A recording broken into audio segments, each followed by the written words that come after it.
The Arizona Coyotes dropped their second straight game, falling 3-2 to the Montreal Canadiens in overtime. I'm going to talk about that and more on today's episode of Locked On Coyotes. Your Locked On Coyotes, your daily podcast on the Arizona Coyotes, part of the Locked On Podcast Network. Your team every day.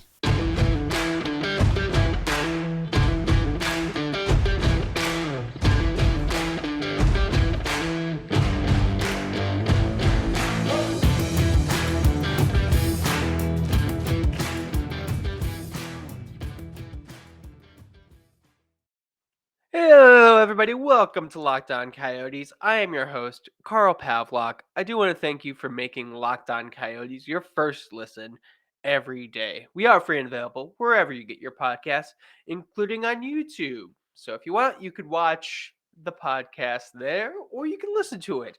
You know how podcasts work. I'm sure you listen to lots of them. I know I do. Today is another, I don't want to say exciting, but another recap. Last night, the Arizona Coyotes played the Montreal Canadiens in a late start. I'm not sure why they started late, but they did. And unfortunately, the Coyotes fell 3-2 in overtime. I believe I had predicted a 4-2 Coyotes win. So not going to say I was close to that one. Got the wrong team winning. Got the margin wrong. But sorry about that. Not really too much we can do. It was an interesting game that I kind of want to break down, talk about, and then talk about what's next for the Coyotes. They have a game coming up tomorrow. So gonna save a little bit of the preview for that, but just kind of give you a brief kind of move.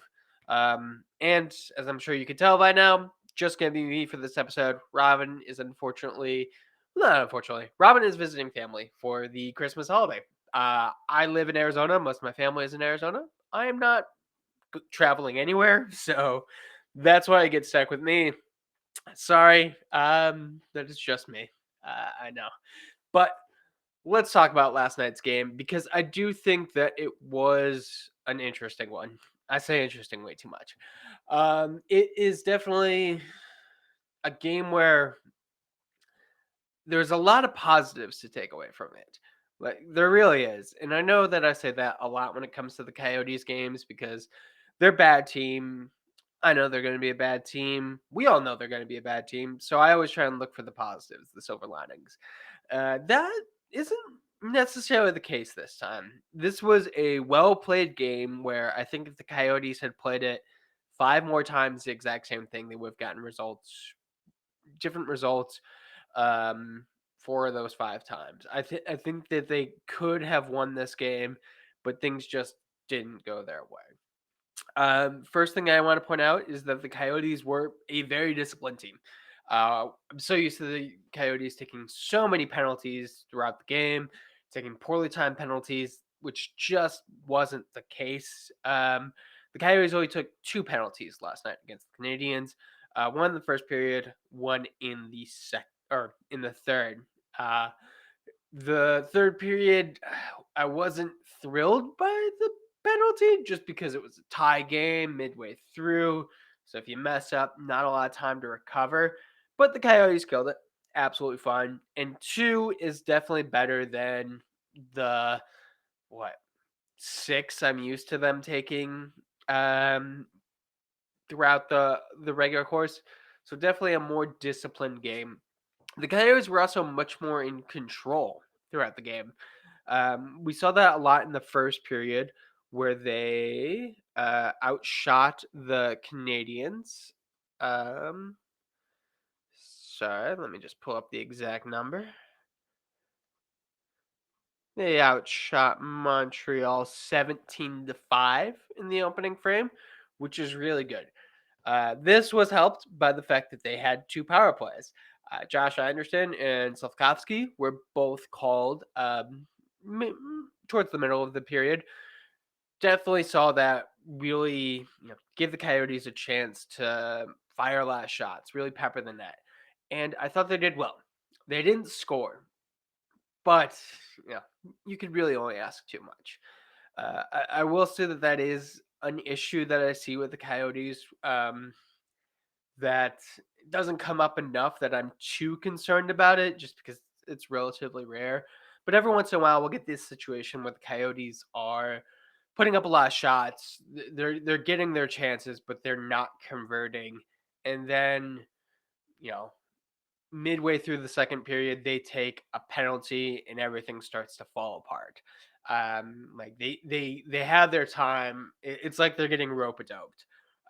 But that didn't really happen with this one. The Montreal Canadiens did start to recover, but it was a more slow recovery. So in the second period, the Coyotes outshot them 16-12.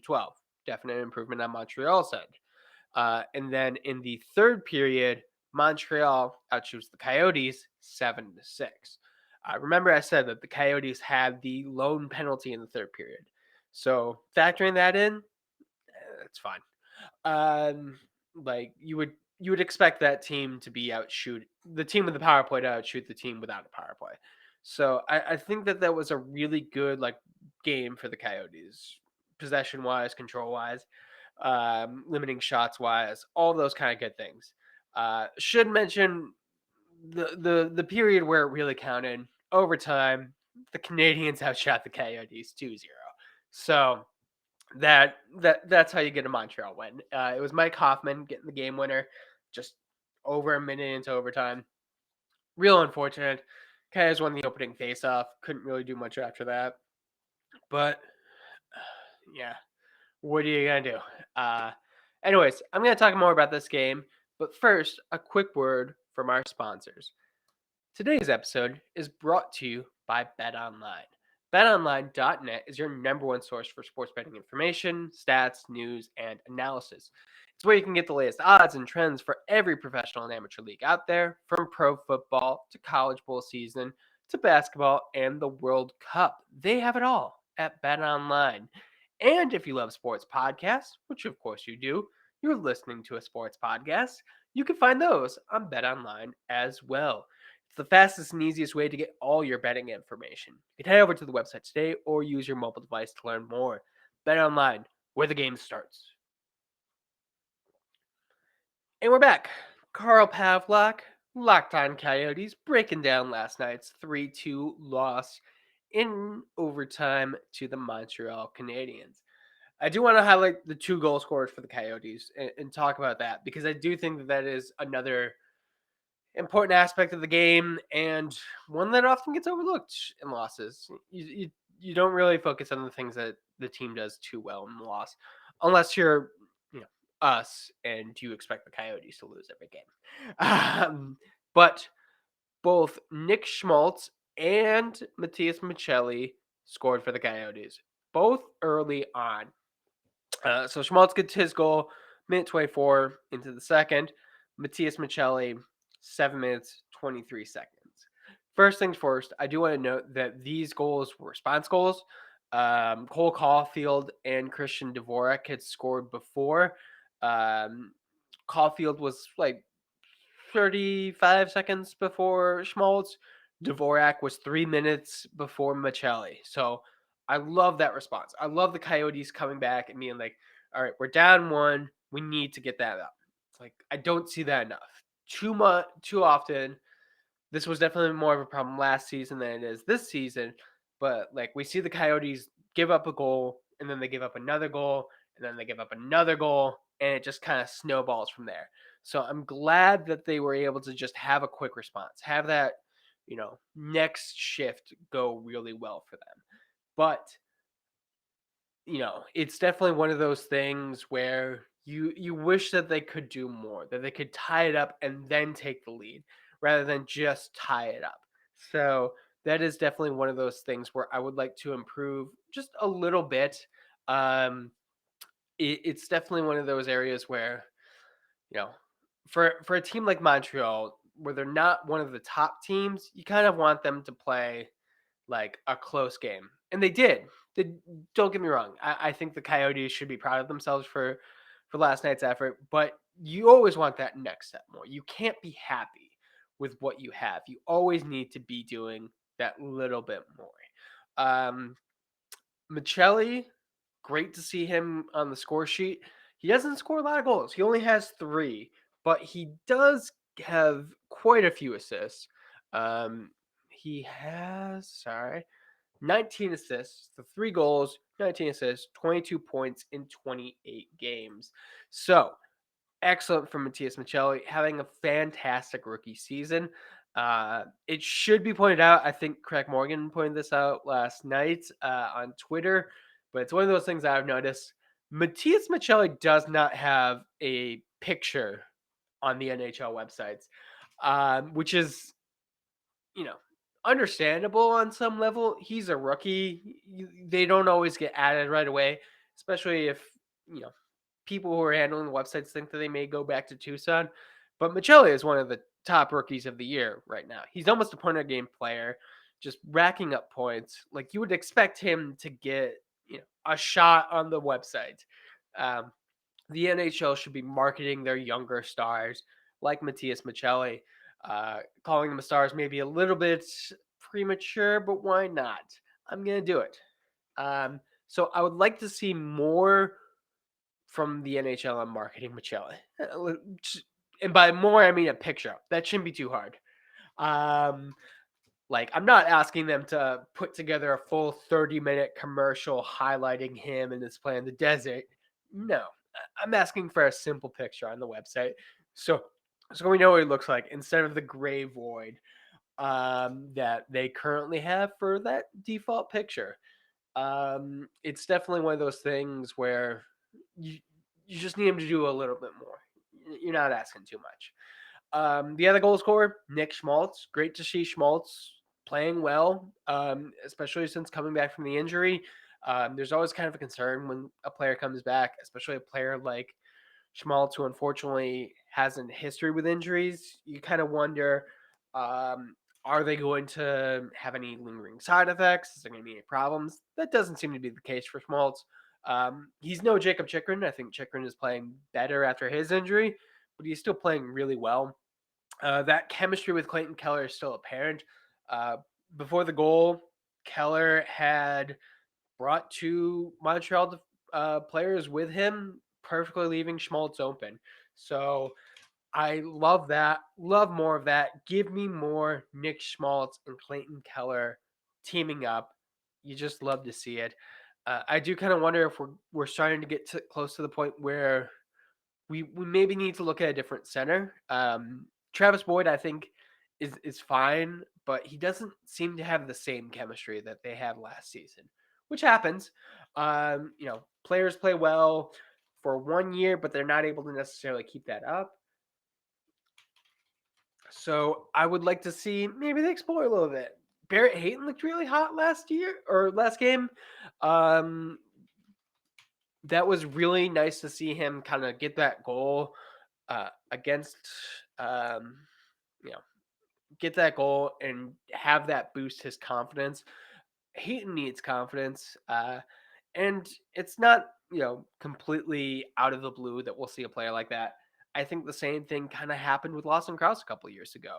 Like he was snake bitten for most of the season, wasn't able to convert.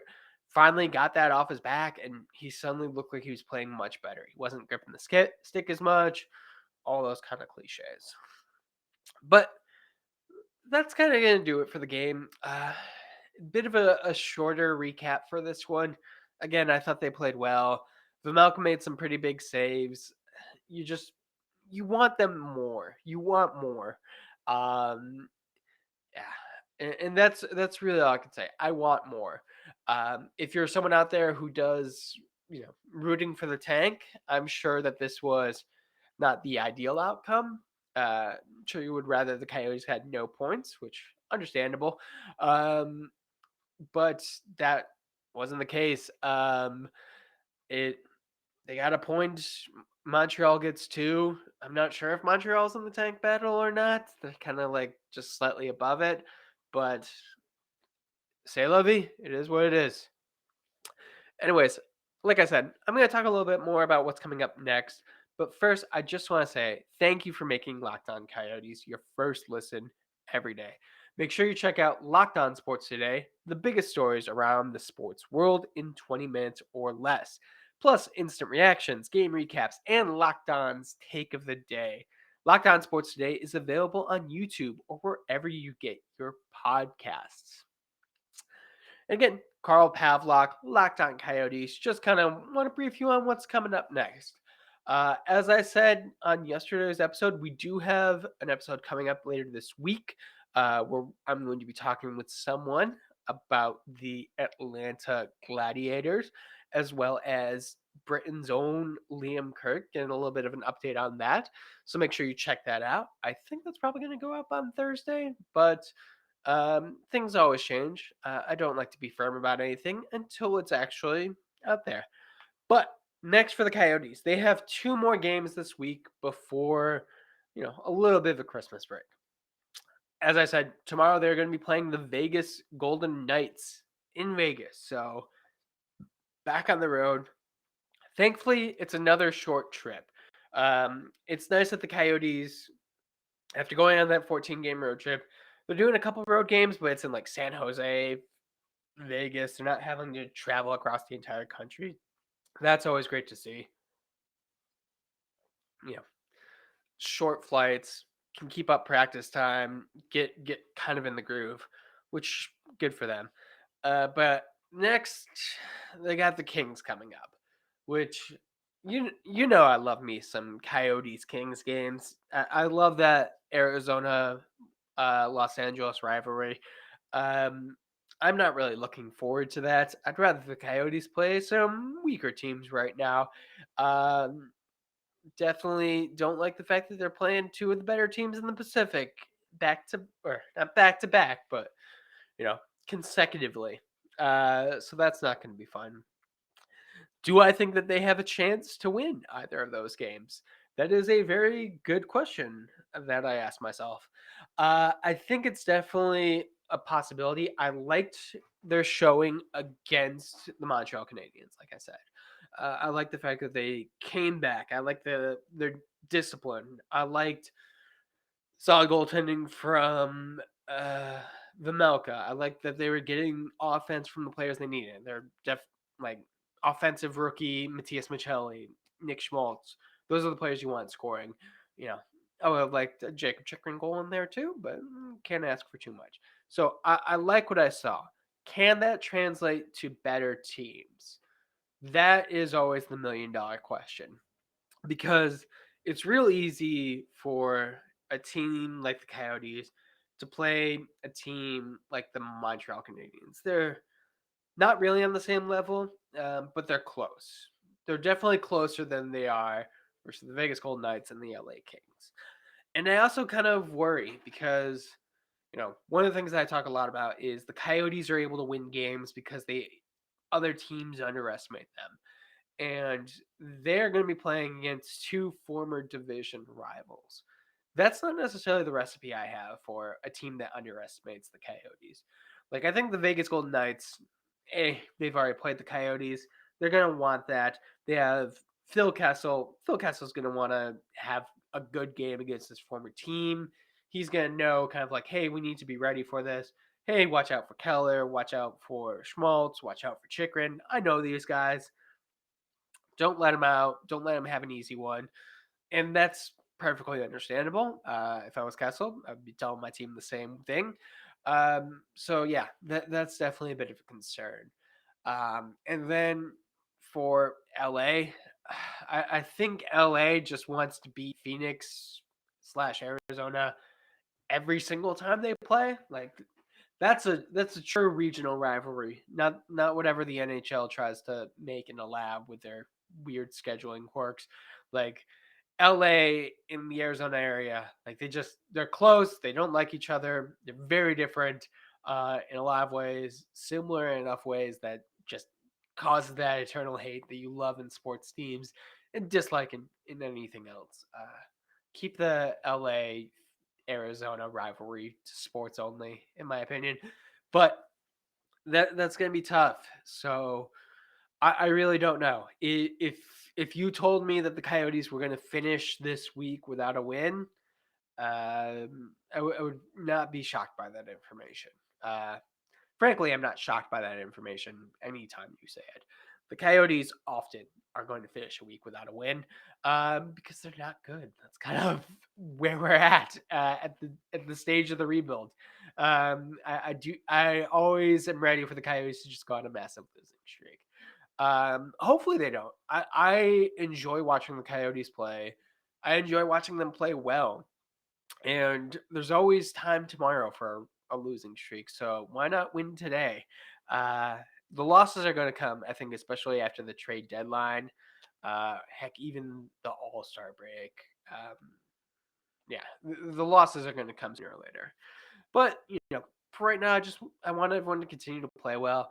I want the players like Chikrin who are looking for ways out. Gostisbehere, I want them to play well so we can maximize the return. Yeah, that would be great. But that's gonna do it for me today. It's a bit of a shorter one. Sorry about that. But like I said, it's just me. It'll probably be me for the rest of the week until Robin gets back from her Christmas vacation, which is great. Love the fact that she gets to visit family. It's always good, especially hockey is great. Hockey is definitely a nice kind of way to take your mind off of things. But if you can be with your family, be with your family. Anyways, I do want to thank you for making Locked On Coyotes your first listen today. And now, make Locked On Sports your second listen. Pierre Bukowski brings you the biggest stories from around the sports world in 20 minutes. You can get analysis and opinions before anyone else with our local and national experts and insiders.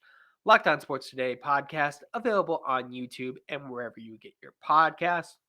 And of course, you can get Locked On Coyotes wherever you get your podcasts. Um, all the pod apps. Personally, I use Stitcher, but there's also iTunes, Spotify. You know where podcasts are. As I said, we're on YouTube. So if you want to see me in the early Arizona winter cold, you can. It's on YouTube, so follow us there.